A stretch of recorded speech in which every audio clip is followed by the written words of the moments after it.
boa noite, meus irmãos, boa noite, irmãs, nossa comunidade Chama Viva, a todos que nos acompanham, nossos seguidores do nosso canal da Salvação, o nosso muito obrigado, que Deus abençoe a todos. Nós vamos hoje fazer mais uma live, mais uma reflexão para a salvação.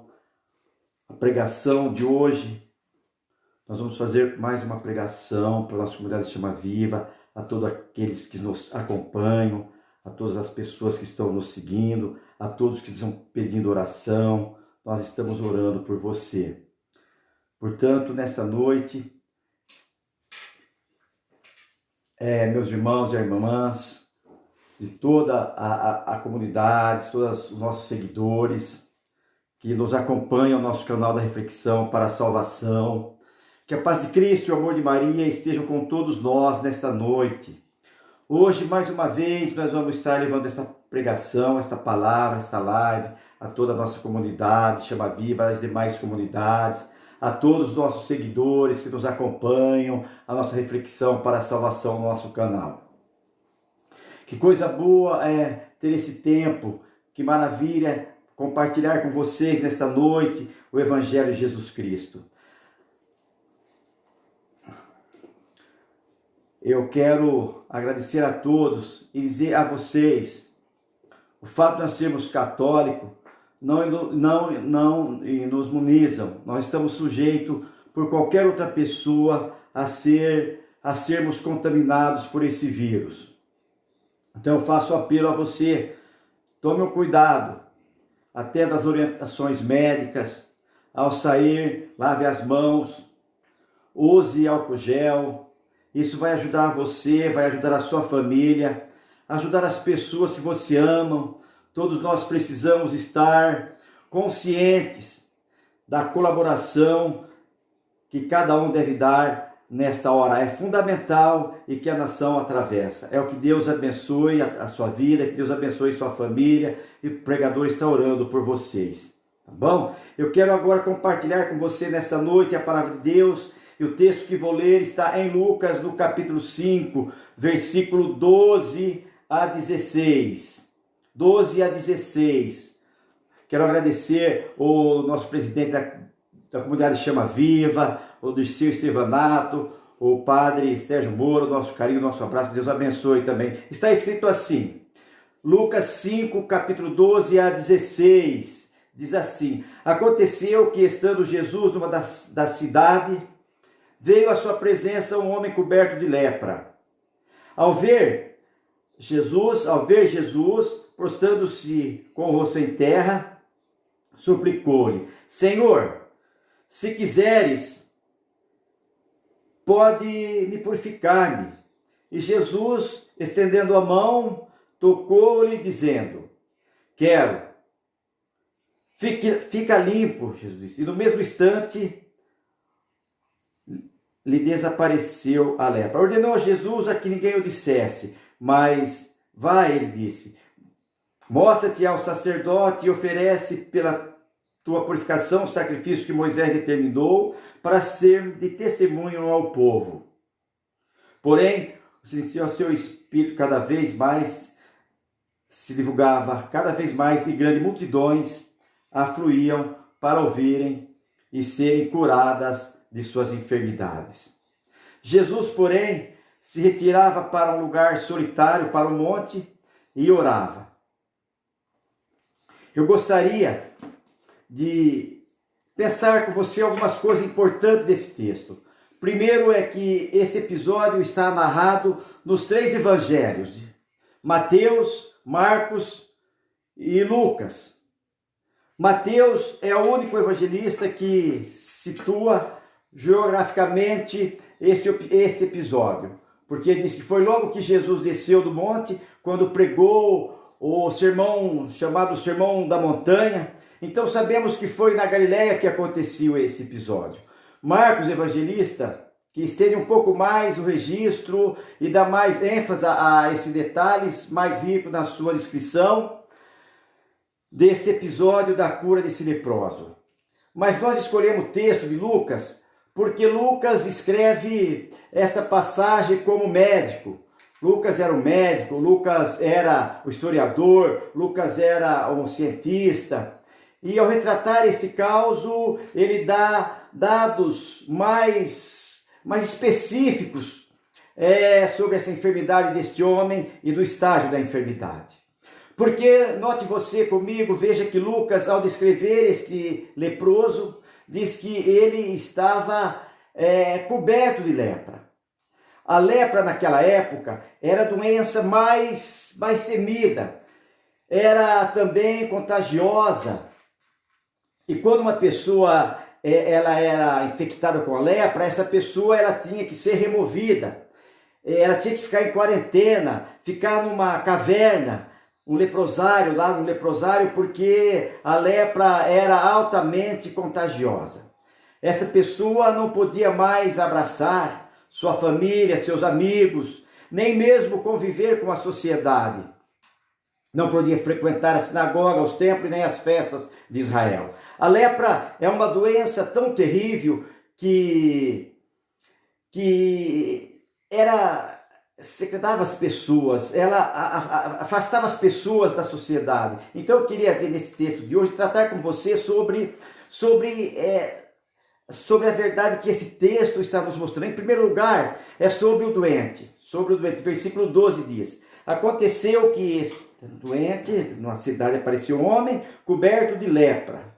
Bom, se esse homem está coberto de lepra, e quem descreve isso é o médico, é Mateus, então que Mateus então que disse esse homem está no estágio mais avançado da sua doença, e que o seu corpo já está deformado por essa doença.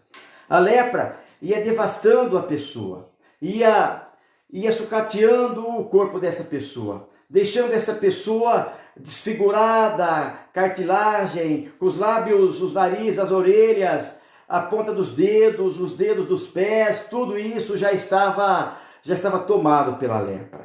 E essa pessoa, então, ela estava no estágio final dessa enfermidade. É interessante como você olha e vê essa descrição dessa pessoa leprosa, as características das lepras como umas características do pecado. São mesmo as características. Então eu quero dizer a você que, primeiro, a lepra deixava a pessoa insensível. Como que a pessoa ela sabia que ela estava com lepra? Se caía uma água quente naquela parte do corpo, ela não sentia dor. Isso era uma evidência que ela estava com lepra. O pecado é assim também, deixa as pessoas sensíveis. A pessoa comete o erro hoje, sente constrangimento, repete o erro amanhã, sente o mesmo constrangimento, volta a cometer o mesmo pecado depois, e aí já não sente mais nada. Depois não sente mais, não é que ele não sente mais nada, ele está num estágio, é que o pecado sensibiliza. Segundo, o pecado é uma lepra contagia, como a lepra contagia quando você convive com gente que deliberadamente está vivendo em pecado, você é influenciado para esse meio. É por isso que no Salmo 1 diz: bem-aventurado o homem que não ouve os conselhos dos ímpios, mas diz assim: não se acenda aos cansadores. Então ele começa a conviver com gente que vive deliberadamente essas pessoas, e você começa então a praticar as mesmas coisas quando você... O pecado e a lepra são contagiosas. Terceiro, a lepra deixa marcas, ela vai estragando o corpo da pessoa, ela vai destruindo o corpo da pessoa, o corpo vai ficando mal cheiroso, a pele vai necrosada, a carne vai ficando apodrecendo, vai ficando fragilizado. Assim é o pecado também. O pecado deixa marcas físicas, marcas emocionais, marcas morais. É destruída a vida da pessoa. Quarto lugar, a lepra cheira mal. Ela vai apodrecendo o corpo, ela vai apodrecendo a carne, pois o pecado também cheira mal. Não só aos olhos do homem e as narinas do homem, mas sobretudo os olhos de Deus e as narinas de Deus. Mas ainda, o pecado, como a lepra, separa O leproso não podia ficar na sua casa, não podia conviver com a sociedade, ele tinha que ser isolado, ficar em quarentena, ficar completamente afastado das pessoas, pois o pecado afasta você de Deus, o pecado afasta você da sua família, o pecado afasta você dos seus irmãos, o pecado afasta você dos seus irmãos, afasta de você mesmo. Mas finalmente, a lepra, como o pecado mata, a lepra é uma doença da época incurável. O final era a morte, pois a Bíblia diz que o salário do pecado é a morte. Mas aqui nós vemos o doente, o homem que está completamente devastado pela lepra. E diz a Bíblia, então, note comigo no versículo 12, que este homem, certamente, ele rompe as barreiras sanitárias que lhe foi imposta. Ele sai do leprosário. Ele sai de uma caverna, ele sai de um local de esconderijo e vai ao encontro de Jesus. Diz Mateus que ele se prostra e adora. Diz Lucas que ele se prostra com o rosto em terra, suplica a Jesus, Senhor, se tu quiseres, tu podes me purificar, tu podes me purificar. Vamos dizer que esse homem reconhece duas coisas. Primeiro, que Jesus é soberano, no sentido de quê? De que ele tem todo o poder. Uma doença incurável, que não tinha tratamento na época. Ele sabia de uma coisa, que se Jesus quisesse, Jesus poderia purificá-lo. Ele reconhece que Jesus é todo-poderoso, que Jesus é soberano, que Jesus é onipotente, que para ele não tem problema algum, nenhum, não tem doença incurável, não tem causa perdida para Jesus. Em segundo lugar, esse moço, esse leproso, reconhece também a soberania da vontade de Cristo. Se tu quiseres, ele diz, ele não impõe, ele não determina, ele não decreta, ele submete e humildemente a Jesus, obedientemente, a vontade soberana de Jesus, que diz que se tu quiseres, ele reconhece que Jesus tem poder, mas não submete à vontade soberana de Jesus Cristo. Esse é o cenário do doente. Esse é o cenário. Em segundo lugar, o médico.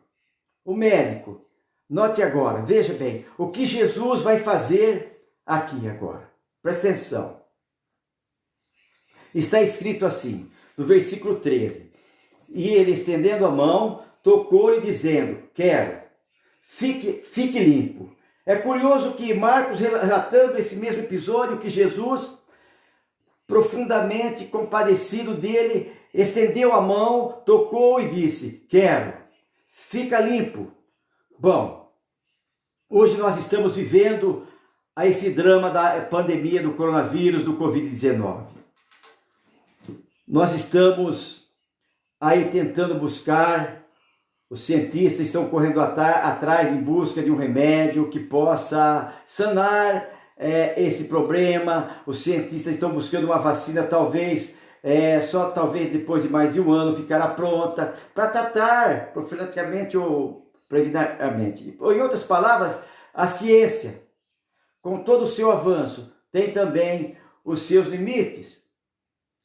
Os nossos médicos, nossos peritos, os mais ilustrados, os mais profundos do saber, da ciência, da medicina, têm seus limites. Tem seus limites também.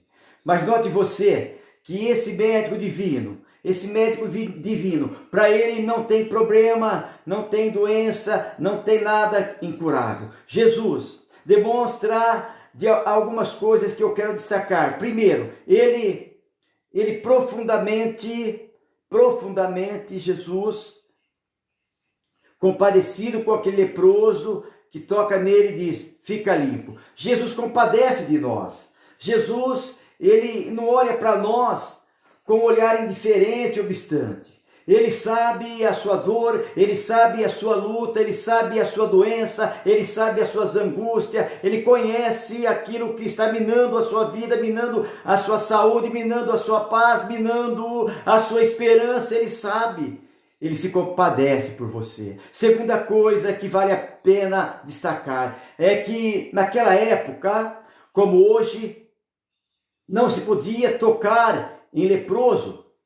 Como hoje, também uma pessoa contaminada não podemos tocar e não pode tocar na outra pessoa, porque também ela passa, transmite, o contato é transmissor, transmite o vírus e vem a contaminar a pessoa. Portanto, se naquela ocasião uma pessoa tocasse no leproso, ela também ficaria doente e contaminada. Mas Jesus, o médico onipotente, Jesus, sendo ele puro, toca ao leproso, impuro, e diz assim: não fica impuro, mas sim torna o impuro puro.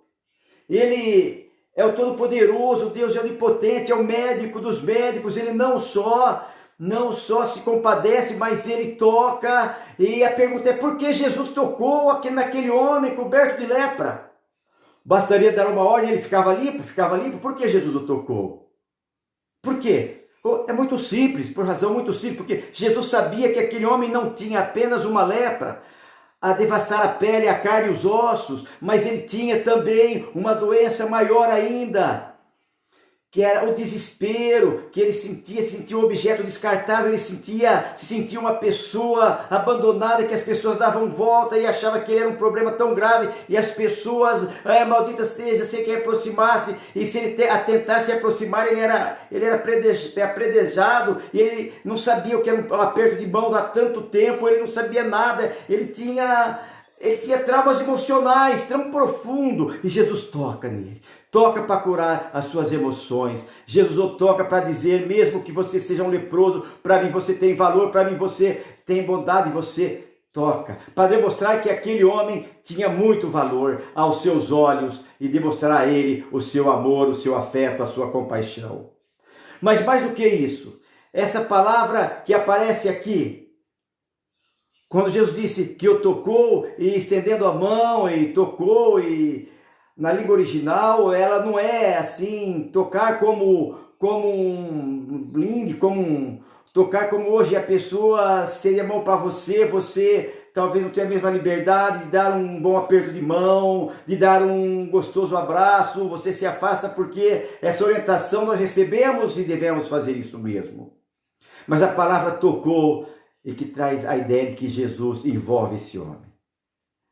Talvez com a sua roupa suja, maltrapilha, farrapo, sua carne apodrecendo, Jesus ele dá um abraço nesse homem, para dizer para ele o seguinte: eu sou Deus onipotente, eu não me tornarei impuro, sendo eu puro, tornarei você impuro, puro. E vim curar a sua dor, eu vim curar a sua enfermidade, eu vim restaurar a sua vida, eu vim resolver os seus problemas que os homens não puderem resolver. Esse é o médico supremo, o médico dos médicos, aquele que também agora pode valer a você e a mim. Mas uma terceira verdade nessa questão: primeiro, o doente; segundo, o médico; terceiro, a cura. Olha comigo, veja comigo o que está escrito aqui agora, no versículo de número 13, que diz assim: e no mesmo instante ele desapareceu a lepra. No mesmo instante desapareceu a lepra. Bom, Jesus, ele não oferece falsa esperança para as pessoas. As curas operadas por Jesus não eram aparentemente subjetivas. Eram verídicas, era pública, era concreta, eram verdadeiras, eram reais. As curas eram reais. Não era a crediário, não era imediatas. No mesmo instante, então, desapareceu a lepra daquele homem. Eu quero crer que Jesus, como que refez este homem, porque, conforme Lucas relata, ele estava coberto, todo tomado de lepra, ele já tinha marcas no seu corpo, mas as cartilagens já estavam comidas, as pontas dos dedos destruídas, os lábios destruídos, o nariz destruído, as orelhas destruídas, todo praticamente. Mas Jesus ele restaurasse esse homem. Foi como se Jesus restaurou, e ele restaurou esse homem, e ele pode curar você, não só fisicamente, mas emocionalmente, espiritualmente. Talvez você que está me assistindo agora, nesse momento, tenha uma enfermidade na sua vida, inconformidade na sua vida. Você tem deformidade no seu comportamento, deformidade nas suas emoções, deformidade nas suas palavras, nas suas atitudes, nas suas ações. Mas o médico dos médicos, Jesus está aqui. Deus Todo-Poderoso, Ele quer tocar em você agora. Ele pode abraçar você, Ele tem compaixão de você, Ele pode restaurar você, Ele pode devolver a você a dignidade da vida. Ele pode te santificar, Ele pode fazer uma nova pessoa, uma nova criatura. É isso. Primeiro doente, segundo médico, terceiro, a cura. A quarta agora, o testemunho. Note comigo agora, está escrito no versículo 14, diz assim, quando Jesus diz, nas vais, mostra ao sacerdócio e oferece a tua purificação, o sacrifício que Moisés determinou para servir de testemunho ao povo. Se você puder, hoje ainda, dar uma lida lá em Levítico 14, versículo 13 e 14, porque lá estão as leis referentes aos problemas da lepra da época. O sacerdote da época era o médico sanitário que dava o diagnóstico dessa doença, era o sacerdote. Uma vez diagnosticado pelo sacerdote, a pessoa leprosa, ela era retirada do convívio social, da sociedade, e era então levada para ficar em total isolamento, na quarentena, em total isolamento. Nenhuma pessoa poderia ser devolvida ao convívio social, à sociedade. Ser curado da lepra também, sem passar pelo sacerdote para receber dele o alvará de soltura, por exemplo, a receita de que estava são, você está curado mesmo, aí você pode voltar para a sua família, pode voltar para o seu trabalho, pode voltar para a sociedade, pode voltar para a sinagoga, pode voltar para o seu convívio social. Quando Jesus, ao curar esse homem, dá uma ordem para ele. Quando o sacerdote oferecia o sacrifício para dar o testemunho, Jesus, ele está protegendo esse homem. Imagine você, se esse homem voltasse para casa pulando de alegria, dizendo, eu estou curado, eu estou curado, eu estou curado, a família ficaria com medo dele, ninguém ia abraçar ele, ninguém ia cumprimentar ele, todo mundo estaria correndo dele, fugindo dele. Mas quando ele vai ao sacerdote e se apresenta, e faz o sacrifício, e recebe do sacerdote o diagnóstico de que ele está são, da sua cura. Agora, então, Jesus está dando para ele uma alvoria real, uma libertação real, uma cura real, purificado, notório que de fato ele está curado e pode voltar ao convívio social, pode voltar à sociedade. É tão importante isso, porque as curas que Jesus Cristo opera são verídicas, são verificáveis. Tem tanta gente hoje dizendo para as pessoas, você está curado, curado, mas quando a cura nunca aconteceu, é teatro, é apenas encenação, é apenas falta de tirar esse prestígio dos homens. Jesus não precisa disso. Jesus é o Deus Todo-Poderoso. O que ele faz e faz de forma real, de forma plena, completa, consistente, pública, verificável, e é verificável. Esse é o testemunho que nós encontramos aqui hoje. Mas há uma quinta verdade nesse texto, que eu quero destacar agora aqui. Primeiro, o doente. Segundo, o médico. Terceiro, a cura. Quarto, o testemunho. Quinto lugar agora, o impacto disso. Veja comigo agora o versículo 15 agora. Porque se dizia a seu respeito, cada vez mais se divulgava, e grandes multidões afluíam para ouvirem e serem curadas de suas enfermidades.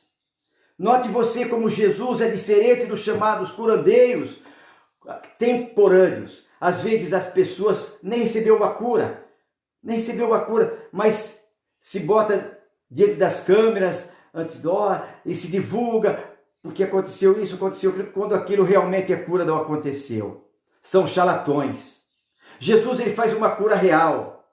Ele diz ao homem, não conte a ninguém, não faça propaganda, vá ao sacerdote, vá lá, vai ao sacrifício, não precisa holoforte. Por que Jesus fez isso? Primeiro por quê? Porque ele não queria passar a ideia de que era apenas um curandeiro. As curas de Jesus eram pedagógicas, sempre apontavam para uma verdade espiritual. A cura Jesus ele não veio ao mundo para ser apenas um curandeiro, um realizador de milagre, ele veio ao mundo para resolver as doenças mais graves, consequências eternas, que é o pecado. Ele veio para morrer por nossos pecados e nos dar a vida eterna. Quando ele curava alguém, era para ilustrar o seu poder redentor e salvador. Segundo lugar, Jesus, ele queria dizer, não conte a ninguém, antecipar a atenção de quê? De que muitos fluxos de gente vindo a ele, apenas por interesses de cura. Então, não conte nada a ninguém. Porém, curiosamente, diz Marcos, no relato dele, que recebendo esse homem uma ordem expressa de Jesus para não contar nada a ninguém, ao contrário, ele foi e contou para todo mundo, todas as pessoas. Aqui no texto de Lucas há uma palavra, talvez mais forte ainda do que Marcos, porque diz assim: porém, o que se dizia a seu respeito, cada vez mais se divulgava e em grandes multidões, não é multidões, é multidões, afluíam para ouvirem e serem curadas de suas enfermidades. Em outras palavras, quando Jesus faz uma obra extraordinária na sua vida, isso fica notório. Quando Jesus realiza um milagre na sua vida, você se transforma num grande outdoor de Deus, a anunciar os grandes feitos de Deus. Os grandes feitos de Deus.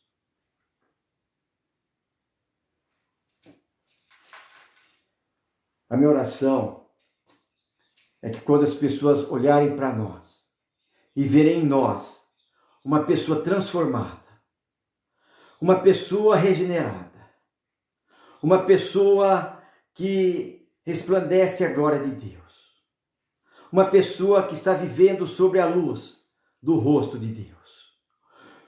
No mundo de tanto pânico e medo, as pessoas possam ser atraídas, não para nós, mas para Jesus, para ouvir a Jesus, para ser curados por Jesus, para receber o toque poderoso de Jesus na sua vida.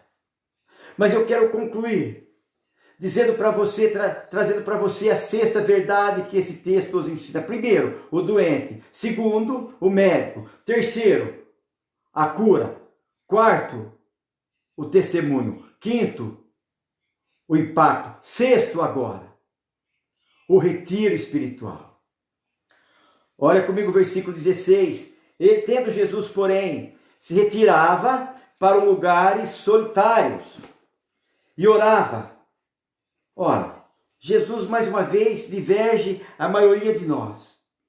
Por que Jesus? Se Jesus era um pregador, ele era um pregador. Se Jesus tinha poder de curar, ele tinha poder de curar. Se Jesus era o próprio Deus, feito carne, soberano e onipotente, e para ele não tinha caso impossível, ao vir ainda a unção do encontro de multidões e multidões para ouvi-lo, para serem curadas por ele, Jesus poderia pensar, bom, mas está aqui o sucesso do meu ministério. Está aqui o sucesso. Tudo que um pregador gosta é de ter multidões, para ensinar, para pregar, para levar a palavra de Deus, para falar, para anunciar a palavra. Mas curiosamente, na mesma proporção em que as multidões fluíam para ouvir Jesus e serem curadas por Jesus, diz Lucas, Jesus, porém, note a conjunção dessa vez, porém, Jesus se retirava para o monte, para um lugar solitário, para ir orar. Jesus ele dava mais valor à sua intimidade com o Pai do que o sucesso dele, no ministério dele. Jesus ele mostrava que o Pai tinha prioridade em seu projeto, porque o Pai em primeiro lugar, que a oração vem em primeiro lugar, que estar na presença de Deus é mais importante do que ter sucesso público. A presença de Deus.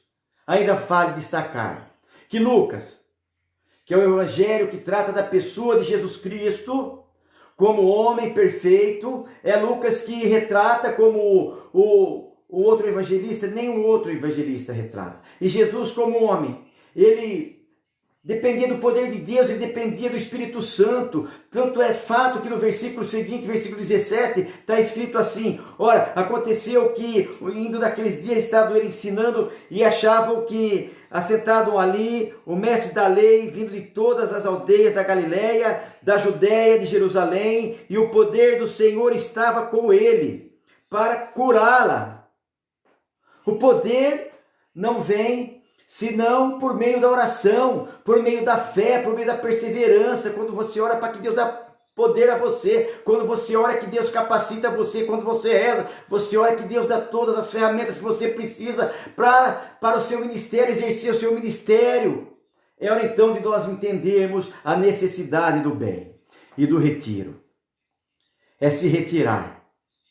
Você e eu estamos a retirar. Nós temos que nos retirar. Se retirar cada 15 dias, cada uma vez por mês, em retiro, mas que não seja nada de angústia, nada de desespero, de medo, de pavor, mas sim é um retiro para a oração, para buscar a Deus, para buscar a palavra de Deus, para colocar a nossa vida na mão de Deus, pedir a Deus o poder para que a igreja possa levantar nesse tempo de crise, ser uma grande bênção para a nação brasileira, que o povo de Deus se levante ao redor do mundo para fazer diferença da história, para que haja um grande avivamento espiritual a partir desse momento crítico que o mundo está atravessando. Que Deus nos ajude a buscarmos a Deus de oração e perseverança e ser revestido com o poder de Deus através do Espírito Santo para ser realizada uma grande obra em nosso ministério. Que Deus abençoe. Que Deus abençoe a sua vida e abençoe seu coração. Vamos orar agora? Vamos orar agora, nesta noite, orar para todos os nossos seguidores, a todos que nos acompanharam e irão nos acompanhar, irão nos assistir a esta pregação. E vamos orar agora, Senhor. Dizer assim: Senhor Jesus Cristo, eu creio que Tu és o Filho de Deus, és o Messias vindo em carne para destruir as obras do demônio, Senhor. Eu morreste na cruz por meus pecados e ressuscitaste dentre os mortos. Eu confesso agora todos os meus pecados e me arrependo deles, Senhor. Aqui, Senhor, eu confesso todos os meus pecados agora, nesse momento. Você pode também, junto com o pregador, pode confessar, vai levando sua mente agora, aí levando sua mente e lembrando, vai levando sua mente ao poder do Espírito Santo, para que Jesus possa também te perdoar agora, nesse momento, te libertar e te curar de todas as enfermidades agora, Senhor. Oh, Senhor. Obrigado, Senhor. Obrigado, Jesus, por ter me redimido, lavado, santificado e justificado pelo Teu sangue, Senhor. E te agradeço agora, em nome do Pai, do Filho e do Espírito Santo. Amém. Que tenham todos uma abençoada noite e uma abençoada semana. E que Deus os abençoe a todos. Amém e amém. Em nome de Jesus.